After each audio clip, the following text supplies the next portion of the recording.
Shalom saudara-saudara, sebelum kita mendengarkan firman Tuhan pada hari ini, terlebih dahulu kita berdoa. Ya Tuhan kami yang bertata tinggi dalam kerajaan surga, kami mengucap syukur Tuhan untuk kasih-Mu pada hari ini yang selalu setia menyertai kami di dalam kehidupan kami sehari-hari. Ya Tuhan, saat sebentar kami akan mendengarkan sebagian dari isi firman Tuhan.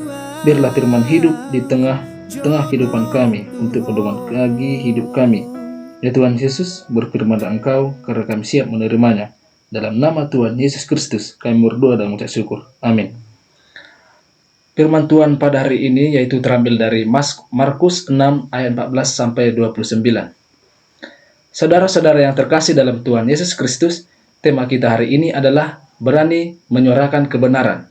Ada ilustrasi tentang kebenaran yang dimana ada seorang pemuda yang begitu keras dan suka melakukan kejahatan di daerah tersebut atau di sebuah daerah.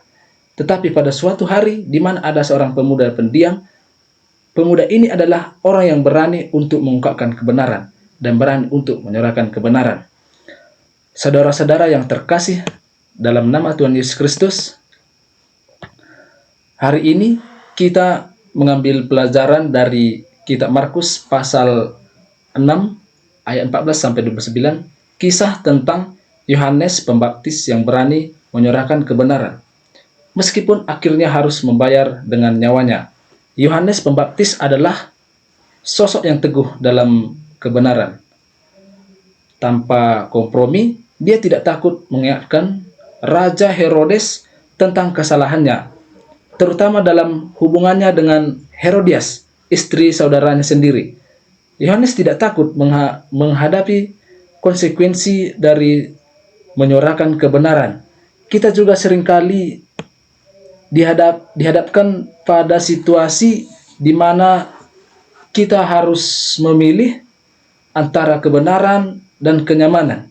Namun seperti Yohanes Pembaptis, kita juga dipanggil untuk berani menyuarakan kebenaran, bahkan jika itu sulit atau berbahaya.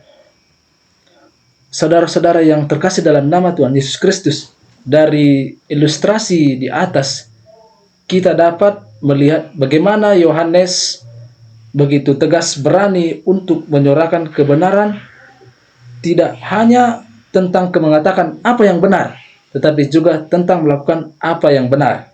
Itu bisa berarti menegur ketidakadilan, mendukung yang lemah, atau memperjuangkan keadilan. Namun kita juga harus siap menghadapi konsekuensi dari keberanian itu, seperti Yohanes Pembaptis.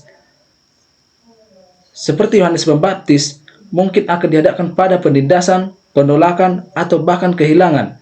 Namun saudara-saudara yang terkasih, kita harus percaya bahwa Allah selalu bersama kita dalam perjuangan untuk kebenaran.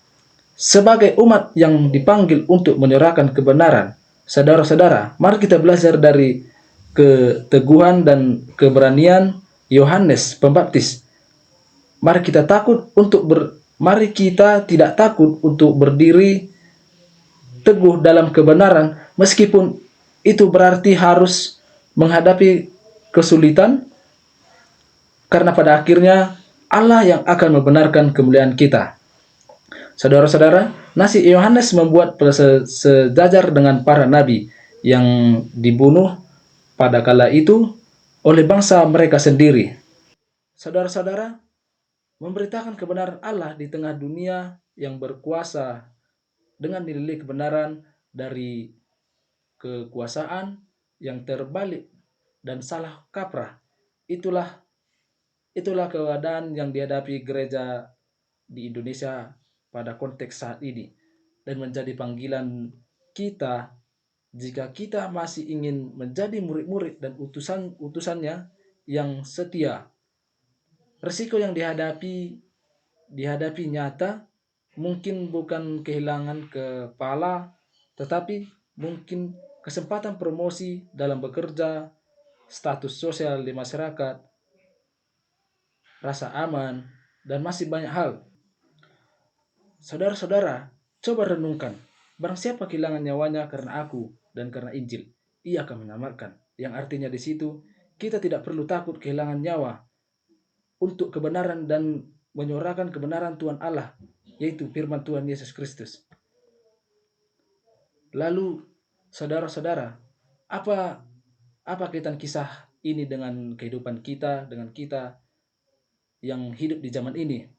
Kita akan tertolong untuk mendapatkan jawabannya bila kita membaca Matius 10 ayat 24.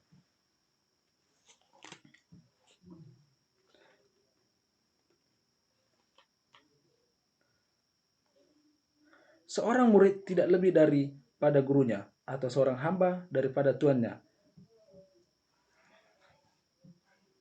Yang itu artinya, saudara-saudara, tidak tertutup kemungkinan bahwa apa yang dialami oleh Yesus akan kita alami juga, karena dia adalah guru kita. Setiap orang yang memberitakan bahwa ada bahwa Yesus adalah juru selamat yang harus diterima melalui pertobatan, harus harus paham bahwa ada konsekuensi untuk pemberitaan itu. Perlawanan, aniaya, penjara, bahkan mungkin mati. Namun ini bukan alasan bagi seseorang saksi Kristus sejati untuk merasa takut. Ini justru menjadi penghiburan, karena merupakan suatu kehormatan bagi pengikut Yesus atau pengikut Kristus untuk mengambil bagian dalam penderitaannya. Amin, saudara-saudara.